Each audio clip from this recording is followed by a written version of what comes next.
బండ్లగూడలోని excise అకాడమీలో prohibition and excise శాఖ మంత్రి జూపల్లి కృష్ణారావు ఆకస్మికంగా తనిఖీ చేశారు. మంత్రి వెంట ఎక్సైజ్ శాఖ ముఖ్య కార్యదర్శి సయ్యద్ అలీ ముర్తజా రిజ్వీ, ఆబ్కారీ శాఖ కమిషనర్ చెవ్వూరి హరికిరణ్ ఉన్నారు. అకాడమీ డైరెక్టర్ అజయ్ రావు, ఇతర అధికారులు మంత్రి జూపల్లికి స్వాగతం పలికారు. అకాడమీ పనితీరును అధికారులు మంత్రికి వివరించారు. అకాడమీ అంతా కలియ తిరిగి మంత్రి ఆయా విభాగాల పనితీరును తెలుసుకున్నారు. అనంతరం ప్రస్తుతం అకాడమీలో శిక్షణ పొందుతున్న 129 మంది మహిళా ట్రైనీ కానిస్టేబుళ్లతో సంభాషించారు. శిక్షణా తరగతుల్లో చెబుతున్న పాఠాలు, ఫిజికల్ ట్రైనింగ్ గురించి చర్చించారు.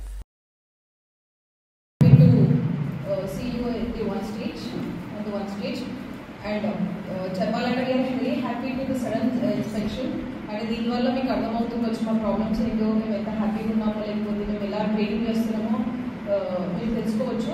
అండ్ చెప్పాలంటే the outdoor session, outdoor ground వచ్చేసరికి we're very happy to have a CBI, very perfect CBI sir and SI sir. Instructors కూడా చాలా బాగా ట్రైన్ చేస్తున్నారు. And next come to the indoor lecturers sir. వాళ్ళ experience కావచ్చు, లేకపోతే వాళ్ళు ఆన్ ద ఫీల్డ్ ఎట్లా ఉన్నారు అండ్ మనం ట్రీట్ చేసే విధానం కావచ్చు. And it is very perfect. We try to maintain the same practical experience on the field, and we try to get a lot of information on the field. And when it comes to the food, and the food is very healthy. అంటే మీరు వచ్చారని చెప్పట్లేదు, but to be frank అది చాలా healthy అనిపిస్తుంది and taste కూడా చాలా బాగుంటుంది. వన్స్ ఒకసారి అనుకుంటా ద ఫుడ్ రైస్ ఒకటి బాగాలేదు and the immediate action taken by our sirs is very good. నీచమైన రాజకీయాల గురించి కవిత మాట్లాడడం విడ్డూరమని ఎంపీ చామల కిరణ్ కుమార్ అన్నారు. నీచమైన రాజకీయాలు ఎవరు చేస్తున్నారో యావత్ తెలంగాణ ప్రజలకు తెలుసునని ఆయన మండిపడ్డారు. లిక్కర్ సామ్రాజ్యం కేసులు రోజుకోటి బయటపడుతున్నాయని, ఇప్పటి వరకు ఢిల్లీలోనే బయటపడిన భాగవతం ఇప్పుడు కేరళలో కూడా మూలాలు బయటపడుతున్నాయని ఎంపీ ఆరోపించారు. కేసీఆర్ గారు చాలా రోజుల తర్వాత మళ్ళా పిట్టల ద్వారా ఫామ్ హౌజులు పెట్టి పిచ్చి పిచ్చి మాటలు మాట్లాడటానికి రోడ్డు మీదకి వచ్చినట్టుగా అనిపిస్తుంది. మేమందరం మీరు పెద్ద మనుషులు, మీరు అసెంబ్లీకి రావాలి, కాంగ్రెస్ ప్రభుత్వంలో పెద్ద దిక్కుగా అంటే కాంగ్రెస్ ప్రభుత్వం చేస్తున్న పనిని మీరు 10 ఏళ్లు పరిపాలించారు, సీనియర్ మోస్ట్ లీడర్ కాబట్టి తెలంగాణ ప్రజలకు అసెంబ్లీ వేదికగా మీరు ఒక మంచి అపోజిషన్ లీడర్ కన్స్ట్రక్టివ్ గా మాట్లాడాలన్న ఉద్దేశంతో చాలాసార్లు మిమ్మల్ని అసెంబ్లీకి రమ్మని చెప్పడం జరిగింది. కానీ మీరు ఏ రోజు కూడా అసెంబ్లీకి రాలేదు. మీదికెళ్ళి ఇప్పుడు వచ్చి నేను కొడితే మామూలుగా ఉండదని చెప్తున్నావు. ఈ కొంగర మల్లన్న మాటలు బంద్ చేయి. కొంగర మల్లన్న నీ లెక్కనోడు గుట్ట మీద కూర్చొని వాడిని వీడిని పోయేటోని రోడ్డు మీద రెచ్చగొట్టుకుంటూ కూర్చుంటాడట. తీరా చూస్తే కొంగర మల్లన్న నువ్వు కిందికి రావా అంటే ఎప్పుడు కిందికి వచ్చేటోడు కాదట. ఎందుకంటే తీరా చూస్తే 2 కాళ్ళు లేవట, అన్నీ కూర్చొని ఉట్టిగా భయపెట్టించేటోడట. ఇప్పుడు నీ పరిస్థితి కూడా ఫామ్ హౌస్ లో అదే అయిపోయింది. సంవత్సరంన్నర క్రితమే ప్రజలు తరిమి కొట్టిర్రు మిమ్మల్ని. ఎందుకు కొట్టిర్రు? నువ్వు దోసుకున్న దోసుడికి మళ్ళీ వచ్చేది కొత్త ప్రాజెక్టులు కట్టాలి, ఉద్యమాలు చేయాలి, 1,00,000-2 లక్షల ఎకరాలకు నీళ్లు తాగుతాయని చెప్తున్నావు. నేను ఒక్కటే చెప్తున్నా, కాళేశ్వరం ప్రాజెక్టు మీద 1,50,000 కోట్లు అదే ఫామ్ హౌస్ లో వండుకొని డిజైన్లు గీచినందుకే ఇవాళ ప్రజాధనం నష్టపోయింది. ఇవాళ కాళేశ్వరం ప్రాజెక్ట్ కూలిపోయింది. మళ్ళా నువ్వు వచ్చి నేను బ్రహ్మాండంగా చేస్తున్నా, ఇక నాకంటే అసలు తెలంగాణ ప్రజలు తప్పు చేసిర్రు, అతి ఉత్సాహానికి పోయి కాంగ్రెస్ కొట్టేసి దెబ్బతిన్నారని చెప్తున్నారు. మంచిగా నడుస్తుండే సంసారం చెడగొట్టుకున్నాను. ఎవరి సంసారం మంచిగా నడుస్తుండేనే? నీ కొడుకు సంసారం బాగా నడుస్తుండే, నీ అల్లుని సంసారం బాగా నడుస్తుండే, నీ బిడ్డ సంసారం బాగా నడుస్తుండే, మీ సడ్డకుని కొడుకు సంసారం బాగా నడుస్తుండే. ఎవరి సంసారాలు నడిచినాయి? ఎవడు 1000 కోట్లు దండుకుర్రు, ఎవరు రింగ్ రోడ్ చుట్టూ భూములు కొనుక్కుర్రు, ఎవరు జన్వాడాలల్లో అక్కడిక్కడ పెద్ద పెద్ద 30 ఎకరాలు 20 ఎకరాలు 15 ఎకరాలలో ఫామ్ హౌజులు కట్టుకుర్రు. నీ సంసారం దెబ్బతిన్నది. తెలంగాణలో ఏ ఒక్క పథకం సరిగ్గా అమలు కావడం లేదని మాజీ సీఎం బీఆర్ఎస్ అధినేత కల్వకుంట్ల చంద్రశేఖరరావు ఆరోపించారు. 6 గ్యారంటీలను పూర్తిగా అమలు చేయడంలో రేవంత్ ప్రభుత్వం విఫలమైందని విమర్శించారు. రేవంత్ ప్రభుత్వానికి కేసీఆర్ స్ట్రాంగ్ వార్నింగ్ ఇచ్చారు. జహీరాబాద్ నియోజకవర్గ బీఆర్ఎస్ కార్యకర్తలు, నాయకులతో ఎర్రవల్లిలోని వ్యవసాయ క్షేత్రంలో కేసీఆర్ సమావేశమయ్యారు. తాను గంభీరంగా మౌనంగా ఈ ప్రభుత్వాన్ని చూస్తున్నానని, కొడితే మామూలుగా కాదు గట్టిగా కొట్టడం నాకు అలవాటు, ఫిబ్రవరి చివరిలో భారీ బహిరంగ సభ నిర్వహిస్తామన్నారు. రాష్ట్రంలో ఎక్కడి ప్రాజెక్టులు అక్కడే పడుకున్నాయని, సంగమేశ్వరం, బసవేశ్వరం, కాళేశ్వరం ఎండబెడుతున్నారని మండిపడ్డారు. మన విజయం తెలంగాణ ప్రజల విజయం, రాబోయే రోజుల్లో విజయం మనదే, ప్రత్యక్ష పోరాటాలకు సిద్ధం కండి అని పిలుపునిచ్చారు.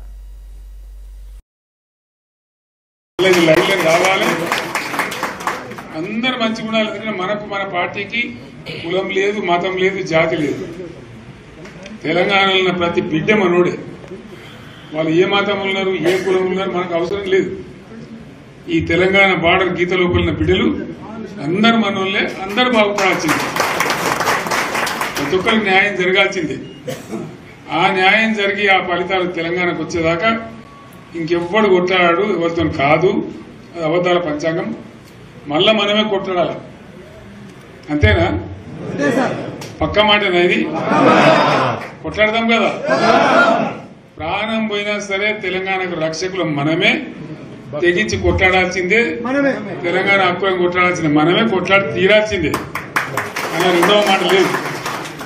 కాబట్టి దయచేసి అవసరమైన సందర్భంలో మీ జిల్లా నాయకులు పిలిపిస్తారు, రాష్ట్రం నుంచి నేను కూడా పిలిపిస్తాను. మీరు సిద్ధపడి ప్రత్యక్ష ప్రజా పోరాటాలు లేవదీసైనా సరే మన ప్రాజెక్టులు సాధించుకోవాలి, మన నీళ్లు సాధించుకోవాలి, మన ప్రజలకు అన్యాయం జరుగుతుంటే ఎదురు తిరగాలి, కొట్లాడాలి. తప్పకుండా ప్రజలకు న్యాయం చేసేదాకా మనం ముందు పోతూనే ఉండాలి. సరే, నేను గంభీరంగా మౌనంగా చూస్తున్నా. నేను కొడితే వట్టి కొట్టు నాకు అలవాట్లేదు కదా. చూద్దాము.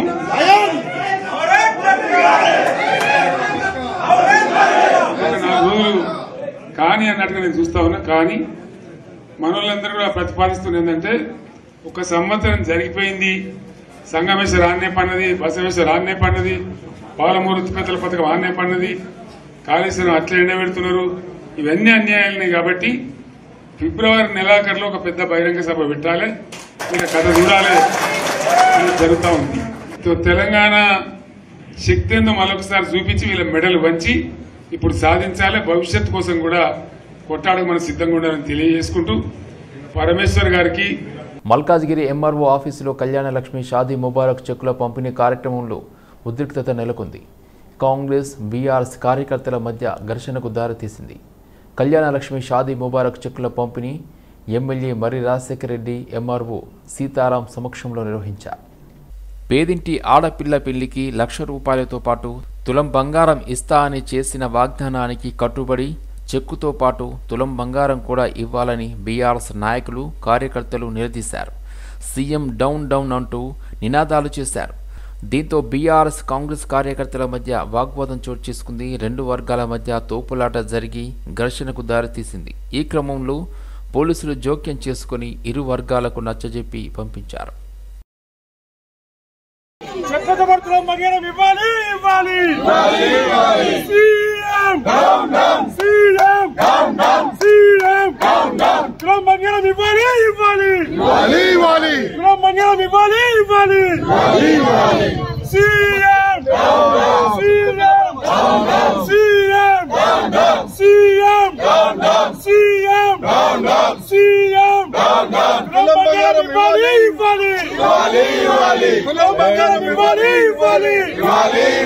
బాసర జ్ఞాన సరస్వతి అమ్మవారి సన్నిధిలో వసంత పంచమి ఏర్పాట్లలో ప్రభుత్వం నిర్లక్ష్యంగా వ్యవహరించడంతో ఎమ్మెల్యే పవార్ రామారావు పటేల్ ఆగ్రహం వ్యక్తం చేశారు. 3 రోజుల నుండి అధికారులకు, ప్రభుత్వానికి విన్నవించినప్పటికీ గోదావరి ఘాట్లను శుభ్రపరచకపోవడంతో అసంతృప్తికి లోనయ్యారు. ఇప్పటికైనా ప్రభుత్వం స్పందించి అన్ని ఏర్పాటు చేయాలన్నారు. మీడియా మిత్రులకు నమస్కారం. గత 3 రోజుల నుంచి బాసర ఆలయానికి గోదావరి ఘాట్ దగ్గర ప్రతిరోజు పోతున్నాను. మా ఇన్ఛార్జ్ మంత్రి గారు సీతక్క కూడా, ఆమెతో కూడా మాట్లాడాను, ఆమె కూడా వచ్చింది. కానీ 3 రోజుల నుంచి గోదావరి ఘాట్ మీద ఇప్పటి వరకు ఎటువంటి చర్య తీసుకోలేదు.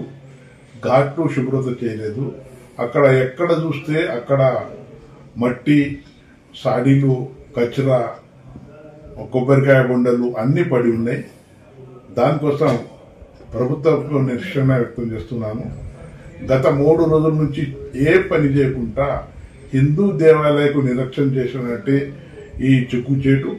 అదేవిధంగా రేపు నేను ఒకటే మా భారతీయ జనతా పార్టీ కార్యకర్తలకు విజ్ఞప్తి చేస్తున్నాను. పొద్దుగల 9 గంటల నుంచి సాయంత్రం 5 గంటల వరకు మనం స్వయంగా అందరు, నాతో పాటు నా కార్యకర్తలు, పదాధికారులు, భారతీయ జనతా పార్టీ పదాధికారులు అందరూ మా బాసర్ గోదావరి ఘాట్ మీద రావాలి. మనం అందరము ప్రభుత్వంకు నిరసన వ్యక్తం చేసుకుంటా ఘాట్ మొత్తం స్వచ్ఛత చేద్దామని కోరుకుంటున్నాను. తప్పక కార్యకర్తలకు విజ్ఞప్తి చేస్తున్నాను. రేపు పొద్దుగల 9 గంటలకు రావాలి.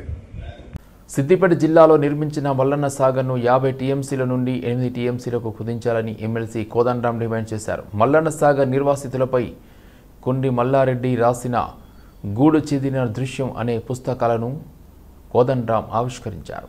ప్రాజెక్టుల్లో భూములు, ఇండ్లు కోల్పోయి రోడ్డున పడ్డ రైతుల జీవితాలను రచయిత కళ్లకు కట్టినట్లుగా చూపించారన్నారు.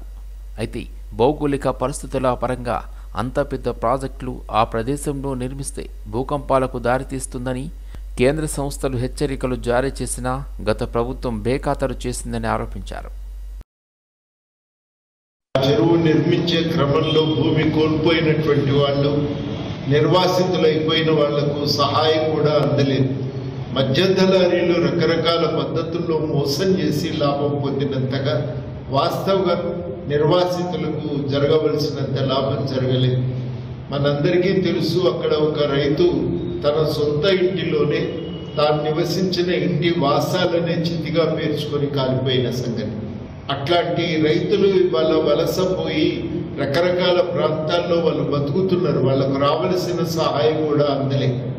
ఆ పునరావాసం అందని ఆ రైతుల పరిస్థితి పైన కొంతమంది పరిశోధకులు వాళ్లను, రైతులందరినీ మాట్లాడి, ఒక 20 మంది రైతులతో మాట్లాడి ఒక పుస్తకాన్ని కూడా ఈ మధ్యనే తీసుకురావటం జరిగింది. ఆ వాస్తవ జీవితాన్ని ఇవాళ కొండి మల్లారెడ్డి గారు ఒక కవిత రూపంలో దాన్ని వ్యక్తీకరించడం చాలా అద్భుతం, అమోఘం. వారిని సందర్భంగా నేను అభినందిస్తూ ఉన్నా. ఉమ్మడి కరీంనగర్, ఆదిలాబాద్, నిజామాబాద్, మెదక్ జిల్లాల పట్టభద్రుల ఎమ్మెల్సీగా తనను గెలిపించాలని బీజేపీ అభ్యర్థి చిన్నమైల్ అంజిరెడ్డి అన్నారు. అయితే ఈ మేరకు ఉదయం ఆయన సంగారెడ్డి జిల్లా రామచంద్రపురం BHEL స్టేడియం, జిల్లా పరిషత్ హై స్కూల్ గ్రౌండ్లో వాకర్స్ను కలిసి ప్రచారం నిర్వహించి మద్దతు కోరారు. 3 దశాబ్దాలుగా సేవా కార్యక్రమాలు చేస్తున్నానని, తనను ఎమ్మెల్సీగా గెలిపిస్తే ఈ ప్రాంత అభివృద్ధికి కృషి చేస్తానని తెలిపారు. ప్రధాని మోదీ సుపరిపాలనతో ప్రపంచ దేశాలన్నీ భారత్ వైపు చూస్తున్నాయని అంజిరెడ్డి పేర్కొన్నారు. నిరుద్యోగులకు ఉద్యోగ, ఉపాధి అవకాశాలు కల్పించేందుకు కృషి చేస్తానన్నారు. ఫిబ్రవరి 27న జరిగే ఎన్నికల్లో బీజేపీకి మొదటి ప్రాధాన్యత ఓటు వేసి గెలిపించాలని కోరారు. కార్యక్రమంలో పార్టీ జిల్లా అధ్యక్షురాలు గోదావరి అంజిరెడ్డి, బీజేపీ జిల్లా నాయకులు రాజశేఖర్ రెడ్డి తదితరులు పాల్గొన్నారు. ఎమ్మెల్సీ ఎలక్షన్స్ ఉమ్మడి కరీంనగర్, ఉమ్మడి నిజామాబాద్, ఆదిలాబాద్, మెదక్ 13 డిస్టిక్లు ఇలా రావడం జరుగుతుంది. ఇక్కడ పటాన్చెరు మరియు జిల్లా పరిషత్ హై స్కూల్ స్టేడియంలో వాకర్స్ అందరూ కలవడం జరిగింది. ప్రతి ఒక్కరు ఎవరైతే భారతీయ జనతా పార్టీ నరేంద్ర మోడీ గారు చూసి ప్రపంచంలో 5వ ఆర్థిక దేశంగా తీసుకొచ్చిన ఘనత నరేంద్ర మోడీ గారికి దక్కింది. అదేవిధంగా ఇంకా కొంత టైం ఇస్తే దాన్ని 3వ దేశంగా తీర్చిదిద్దడానికి ఆస్కారం ఉంది.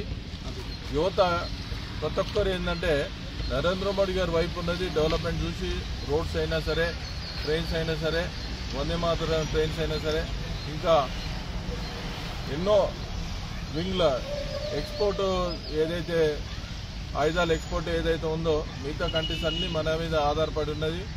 ఇప్పుడు వితౌట్ వీసా 42 దేశాలు వితౌట్ వీసాతో మనం పోతున్న నరేంద్ర మోడీ గారి స్ట్రాంగ్నెస్ చూసి ప్రపంచము, దేశము మొత్తం మన దేశం మీద చూస్తూ ఉన్నారు. దాన్ని చూసి ఏ వాకర్స్ని కలిసినా కానీ మేము ఈసారి నరేంద్ర మోడీ గారికి ఓటేస్తాం. ఖచ్చితంగా గ్రాడ్యుయేట్ ఎలక్షన్లో ఏదైతే ఈ 40% ఉందో ఈ 40%లో 80%లో గ్రాడ్యుయేట్ ఎలక్షన్లో గెలిపిస్తామని కూడా ప్రతి ఒక్కరు చాలా సంతోషంగా ఉన్నది కలవడంతో. వాళ్ళందరికీ నేను పేరు పేరున ధన్యవాదాలు తెలియజేస్తూ మీరు ఒకటి ఏంటంటే 27 రోజు ఫిబ్రవరి 27 రోజు జరిగే ఎలక్షన్లో మొదటి ప్రాధాన్యత ఓటు చిన్నమల్లి అంజిరెడ్డి గారికి వేసి గెలిపించారని ప్రార్థిస్తున్నాను. మేడ్చల్ జిల్లా రవాణా శాఖ ఆధ్వర్యంలో జాతీయ రహదారి భద్రతా మాసోత్సవాలు నిర్వహించారు. ఈ కార్యక్రమానికి ముఖ్య అతిథిగా కుత్బుల్లాపూర్ ఎమ్మెల్యే వివేకానంద్, అదేవిధంగా అల్వాల్ ట్రాఫిక్ ఏసీపీ వెంకట్రెడ్డి, మేడ్చల్ జిల్లా రవాణా శాఖ అధికారి రఘునందన్ గౌడ్ సిబ్బంది పాల్గొన్నారు. మేడ్చల్ జిల్లా రవాణా శాఖ కార్యాలయ ఆవరణలో జాతీయ రహదారి భద్రతా మాసోత్సవం 2025 సందర్భంగా రవాణా శాఖ సిబ్బంది, ట్రాఫిక్ పోలీసుల సంయుక్తంగా బైక్ ర్యాలీని జెండా ఊపి ప్రారంభించారు. ఈ సందర్భంగా ద్విచక్ర వాహనాల దారులకు హెల్మెట్ ప్రాధాన్యతనిస్తూ ట్రాఫిక్ నిబంధనలపై అవగాహన సదస్సు నిర్వహించారు. ప్రతి ఒక్కరూ బాధ్యతతో రోడ్డు భద్రతా ప్రమాణాలను పాటించాలని, లేకపోతే ఒక నిండు ప్రాణం బలైపోతే కుటుంబం మొత్తం అనాథైపోతుందని తెలిపారు. దేశవ్యాప్తంగా గత 36 సంవత్సరాల నుంచి గవర్నమెంట్ ఆధ్వర్యంలో ఇండియాలో మరియు తెలంగాణలో కూడా రోడ్డు భద్రతా వారోత్సవాలు, రోడ్డు భద్రతా మాసోత్సవాలు జరుపుకుంటున్నారు. రోజు రోజుకు పెరుగుతున్నట్టు వాహనాల సంఖ్య, రోజు రోజుకు పెరుగుతున్నటువంటి ప్రమాదాల సంఖ్య, వీటినన్నిటిని దృష్టిలో పెట్టుకొని గవర్నమెంట్ ఈ ప్రోగ్రాం ప్రజలలోకి వెళ్లడానికి, ముఖ్యంగా ప్రజల అవగాహన కల్పించడానికి ముఖ్య ఉద్దేశంతో చేపట్టడం జరిగింది. అటువంటి ముఖ్య ఉద్దేశం ఉన్నటువంటి ఈ యొక్క రోడ్ సేఫ్టీ ప్రోగ్రాంను దిగ్విజయంగా గత 1వ తారీఖు నుంచి మొదలుకొని ఈ రోజు వరకు జరుపుకున్నాము. అందులో భాగంగా ఈ రోజు మేడ్చల్ డిస్టిక్ లో ఆర్టీఏ మరియు ఈ ట్రాఫిక్ పోలీస్ వాళ్ళ ఆధ్వర్యంలో బైక్ ర్యాలీ చేపట్టడం జరిగింది. ఇటు బైక్ ర్యాలీలో దాదాపు 80 మంది పార్టిసిపేట్ చేయడం జరిగింది. బైక్ ర్యాలీ ఇప్పుడే ముగించుకోవడం జరిగింది. దానికి గౌరవ ఎమ్మెల్యే గారు ముఖ్య అతిథిగా విచ్చేసినారు. దీంట్లో ఆర్టీఏ సిబ్బంది మరియు ట్రాఫిక్ ఏసీపీ గారు శ్రీ వెంకట్రెడ్డి గారు మరియు ట్రాఫిక్ సిఐ గారు శ్రీ నాగరాజ్ గారు వాళ్ళ సిబ్బంది పాల్గొనడం జరిగింది. గత 2 రోజుల నుంచి ఈ కార్యక్రమం చేపట్టడం జరిగింది. 2 రోజుల నుంచి బైక్ కార్యక్రమం చేపట్టడం జరిగింది. దీనివల్ల ఏంటంటే పబ్లిక్ లో రోడ్డు మీద వెళ్తుంటే ఎలాంటి జాగ్రత్తలు తీసుకోవాలి, ఎలా ఉండాలి, ఏ విధంగా ఉండాలి. దీనికి ముఖ్య ఉద్దేశం ఏంటంటే దేశంలో గత సంవత్సరం 1,73,000 పైచిలకు మరణాలు సంభవించినాయి. తెలంగాణలో 7,660 మంది చనిపోతున్నారు. అంటే ఈ మృత్యుఘోషను మనం ఆపలేమా, ఎలా ఆపాలి అనేది గవర్నమెంట్ డిపార్ట్మెంట్, పోలీసుల వాళ్ళ ఆధ్వర్యం అనుకోండి, ఆర్టీ డిపార్ట్మెంట్ కొన్ని ఇతర స్టేక్ హోల్డర్స్ వీళ్ళందరూ కలిసి ప్రయత్నం చేయడం జరుగుతుంది. యూనివర్సిటీలో అధ్యాపకుల వయోపరిమితిని పెంచడానికి అధ్యాపకులు స్వాగతించారు. ఉస్మానియా యూనివర్సిటీలో అధ్యాపకుల బృందం తమ హర్షాన్ని వ్యక్తం చేస్తూ వయోపరిమితిని పెంచినందుకు గాను ముఖ్యమంత్రి రేవంత్ రెడ్డికి, మంత్రివర్గానికి కృతజ్ఞతలు తెలిపారు. అధ్యాపకుల వయోపరిమితి పెంచడం వల్ల పరిశోధనా విభాగంలోనూ విద్యార్థులకు న్యాయమైన విద్యను అందించవచ్చని తెలిపారు. అయితే అధ్యాపకుల వయోపరిమితి పెంచిన విధంగా యూనివర్సిటీలోని ఖాళీలను కూడా భర్తీ చేయాలని ప్రభుత్వానికి విజ్ఞప్తి చేశారు. ప్రొఫెసర్లు కాంట్రాక్టు పద్ధతిలో పనిచేస్తున్న వారికి ఉద్యోగ భద్రతను కల్పించాలన్నారు. కాలంగా తెలంగాణలో ఉన్న ఉస్మానియా యూనివర్సిటీలో రిక్రూట్మెంట్ లేక ఆల్మోస్ట్ కోమాలో వెళ్ళిన పరిస్థితులు ఆల్ యూనివర్సిటీ. ఆ దశలో మన గౌరవ ముఖ్యమంత్రి యనమల రేవంత్ రెడ్డి గారు తన చొరవ చూపి వయోపరిమితిని 60 నుంచి 65 పెంచడం, మా ఆల్ యూనివర్సిటీస్ టీచర్స్ అసోసియేషన్ ముఖ్యంగా ముఖ్యమంత్రి గారికి మరియు తెలంగాణ గవర్నమెంట్కి మరియు ఇది సహకరించిన అందరికీ పేరు పేరున ప్రత్యేక ధన్యవాదాలు తెలుపుతూ మీ అందరికీ థ్యాంక్స్. మా ఫ్యాకల్టీ మెంబర్స్ అందరూ ఉస్మానియా యూనివర్సిటీ కానీ అదర్ యూనివర్సిటీలో ఉన్న ఫ్యాకల్టీ అందరూ డెఫినెట్గా మీ అందరికీ రుణపడి ఉంటాము. సో ఈరోజు మా అందరి ఇంట్లో ఒక పండగ వాతావరణమే. ఎస్పెషల్లీ ఈరోజు రిటైర్ అయ్యే వాళ్ళ ఇండ్లలో అయితే ఇక చెప్పలేము. వాళ్ళ ముఖంలో ఆనందము. మా యూనివర్సిటీలోని ఈరోజు ఆల్మోస్ట్ 20 మంది దగ్గరలో ఉన్నారు. ఏదైతే రిటైర్మెంట్ ఏజ్ ఉందో అది 60 నుంచి 65 పెంచడం జరిగింది. దానికి ఈ అన్ని యూనివర్సిటీల ప్రొఫెసర్లు అందరము టీచింగ్ ఫెటర్నరీ మొత్తం గవర్నమెంట్కి మేము ఆల్ యూనివర్సిటీస్ టీచర్స్ అసోసియేషన్ తరఫున మేము కృతజ్ఞత తెలియజేస్తున్నాం. చాలా హర్షణీయం, చాలా ఆనందదాయకం. మేము ఇది గత 5 సంవత్సరాల్లో మేము నుంచి వర్క్ చేస్తున్నాం. ఇది ఫైనల్గా మన ఆనరబుల్ మన గౌరవ ముఖ్యమంత్రి వర్యులు రేవంత్ రెడ్డి గారు ఈ జీవో తీసుకురావడం చాలా సంతోషం. ఎందుకంటే ప్రతి నెల చాలామంది ప్రొఫెసర్స్ రిటైర్ అవ్వడం జరుగుతుంది. ఈ నెల కూడా ఈరోజు రిటైర్మెంట్ ఫంక్షన్ జరుపుకోవాల్సిన పరిస్థితి. అలాంటిది జీవో రావడం వల్ల అట్లీస్ట్ వీళ్ళందరినీ ఆపడం జరిగింది. ఎందుకంటే ముఖ్యంగా గత ఈ యూనివర్సిటీ వ్యవస్థను చూస్తే 2013లోనే లాస్ట్ రిక్రూట్మెంట్ జరిగింది. ఆ తర్వాత ఇప్పటి వరకు అసలు రిక్రూట్మెంట్ అనేది జరగలేదు. అంటే అప్పటి నుంచి రిటైర్మెంట్ అవుతూనే ఉన్నారు. అంటే ఆల్ యూనివర్సిటీలో దగ్గర 2800 పైచిలుకున్న అంటే మన గవర్నమెంట్ ప్రొఫెసర్ల పోస్టులలో 2000 పైగా అవి కూడా వేకెన్సీ ఉన్నాయి. అంటే దగ్గర 753 పోస్టులు వేకెన్సీ ఉన్నారు ప్రస్తుతం. మిగతా అంతా వేకెన్సీ ఉంది. అంటే 75% వరకు మనం వేకెన్సీ ఉంది. సో అలాంటి ఇంకా ఈ ఫర్దర్ చేసుకుంటూ పోతుంటే యూనివర్సిటీల పరిస్థితి చాలా అధ్వానంగా అవుతుంది. మేము చాలా బాధపడుతున్నాం. ఎప్పటి నుంచో మేము దీని గురించి రిప్రజెంట్ చేయడం జరిగింది. ఇది 60 నుంచి 65 పెంచాలని చెప్పేసి. సో ఫైనల్గా గవర్నమెంట్ ముందుకు రావడం మాకు చేయడం అనేది చాలా మంచిది. దీనివల్ల అమెరికా యూనివర్సిటీలో విద్యను అభ్యసించాలనుకుంటున్న విద్యార్థులకు భవిష్యత్తులో మరిన్ని ఉపాధి అవకాశాలు పెరుగుతాయని US consulate political and economic adviser Frank Teluto అన్నారు. బంజారాహిల్స్లోని హయత్ ప్లేస్ హోటల్లో గ్లోబల్ ట్రీ సంస్థ ఆధ్వర్యంలో అమెరికా ఎడ్యుకేషన్ ఫేర్ నిర్వహించారు. విద్యార్థులకు ట్రంప్ అధ్యక్షునిగా వచ్చిన తర్వాత కొత్తగా వచ్చిన నిబంధనలు ఏమీ లేవని, పాత నిబంధనలు అమలు చేస్తున్నారని ఫ్రాంక్ అన్నారు. విద్యార్థులకు క్యాంపస్ లోపల వచ్చే పార్ట్ టైం ఉద్యోగాలు లీగల్ అని, క్యాంపస్ బయట చేసే ఉద్యోగాలు లీగల్ కాదని, ఈ నిబంధనను మాత్రమే కఠినతరం చేస్తున్నారని తెలిపారు. విద్యార్థులకు సంబంధించిన FN, OPT, CPT వంటి రూల్స్ ఏవి మారలేదని చెప్పారు.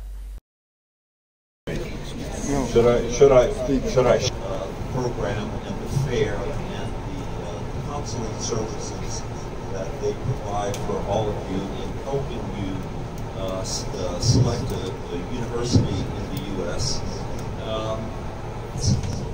And it seems like it's a very daunting task when you're deciding, oh, well, I want to go study in the United States.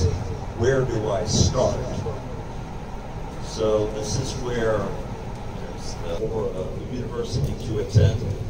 I chose the one I attended because it had a better football team than the other one, but especially through educational exchanges. So you will meet your Americans, you will forge connections that will carry. So I think మా company global tree గురించి మీకు ప్రత్యేకంగా చెప్పాల్సిన అవసరం లేదనుకుంటా. So ఒక educational కన్సల్టెంట్కి మన US consulate నుంచి అఫీషియల్స్ వచ్చి వాళ్ళు as a guest and as a key people visa sessions అంతా తీసుకుంటున్నారంటే దాన్ని బట్టి మీకు అర్థం కావాలి. మా కంపెనీ ఒక గ్లోబల్ ట్రీ ఒక 18 years credible company, one of the most trusted companies. So విద్యార్థులందరూ కూడా అది యుఎస్ కావచ్చు, యూకే కావచ్చు, Australia, Ireland, Germany, Europe, any country, మీరు ఏ కంట్రీకి ప్లాన్ చేస్తున్నా కూడా వన్ స్టెప్ డెస్టినేషన్. మీకు admission, scholarship, pre departure guidelines, మీ GRE అనుకోండి, టోఫెల్ అనుకోండి, IELTS ప్రిపరేషన్ అనుకోండి. అండ్ దాంతోపాటు ఈరోజు USA స్టడీ ఎక్స్పోలో ఉన్నారు క్రెడిలా. సో క్రెడిలా అనేది one of the best and most sought after financial institution. ఇవాళ మనం ఇక్కడ USA ఎడు ఫేర్ చేస్తున్నాము. USA ఎడు ఫేర్లో మనకి వాళ్ళ హైలైట్ ఏంటంటే ఫ్రాంక్ టెలూటో గారు వచ్చున్నారు, political and economic adviser from the US consulate. ఇక్కడ మనం స్టూడెంట్స్కి చెప్పదలుచుకుంది ఒకటే, ఎవరైతే స్టూడెంట్స్ ఇప్పుడు US ట్రంప్ వచ్చిన తర్వాత రూల్స్ మారినాయి, అక్కడ ఏదో అయిపోతుందన్న స్టూడెంట్స్కి పూర్తి భరోసా చెప్పారు. ఏమీ తేడాలు లేవు, అన్ని రూల్స్ F1కి సంబంధించి, ఓపీటీకి సంబంధించి, సిపిటీకి సంబంధించి రూల్స్ అన్నీ సేమ్గానే ఉన్నాయి. ఇంకా చెప్పాలంటే స్టూడెంట్స్ భవిష్యత్తు ఇంకా బాగుండబోతుందనే క్లారిటీనే ఇచ్చారు. దీంతో పాటు మెయిన్ పాయింట్ ఏంటి అని అంటే పార్ట్ టైం జాబ్స్ గురించి ఏదైతే డిస్కషన్ వస్తుందో, పార్ట్ టైం జాబ్స్లో ఏ మార్పులు లేవు. పార్ట్ టైం జాబ్స్ ముందు కూడా ఇప్పుడు కూడా సేమ్ రూల్సే. ముందేంటంటే ముందు కానీ ఇప్పుడు కానీ పార్ట్ టైం జాబ్స్ అనేవి ఆన్ క్యాంపస్ మాత్రమే చేయాల్సి ఉంటుంది. వాళ్ళు టీచింగ్ అసిస్టెంట్షిప్ కానీ లేదా వాళ్ళు స్టడీయింగ్ అసిస్టెంట్షిప్ కానీ రీసెర్చ్ అసిస్టెంట్షిప్ కానీ అన్నిటికీ కూడా ఇంకా పాసిబిలిటీ అలానే ఉంది. అంబర్పేట్ నియోజకవర్గం నల్లకుంట డివిజన్ శంకర్ మఠ్ కూరగాయల మార్కెట్లో కొన్ని సంవత్సరాలుగా తాము కూరగాయలు, పూలు, పండ్లు అమ్ముకుంటూ కుటుంబాలను పోషించుకుంటున్నామని వ్యాపారులు అన్నారు. గతంలో ఏ ప్రభుత్వం చేయని పనిని ఈ కాంగ్రెస్ ప్రభుత్వం చేసి తమను రోడ్డుపైకి లాగిందని వాపోయారు. అయితే ఎలాంటి నోటీసులు ఇవ్వకుండా ఫుట్పాత్పై జీవనం సాగిస్తున్న షాపులపై రేవంత్ సర్కార్ ఉక్కుపాదం మోపుతుందన్నారు. ఇదేనా ప్రజాపాలన అంటూ చిరు వ్యాపారులు ప్రశ్నిస్తున్నారు. రోడ్డుపై బైఠాయించి వ్యాపారులు నిరసన తెలిపారు. తమను రోడ్డుపై పడేసిన సీఎం రేవంత్ రెడ్డి రాజీనామా చేయాలని డిమాండ్ చేశారు.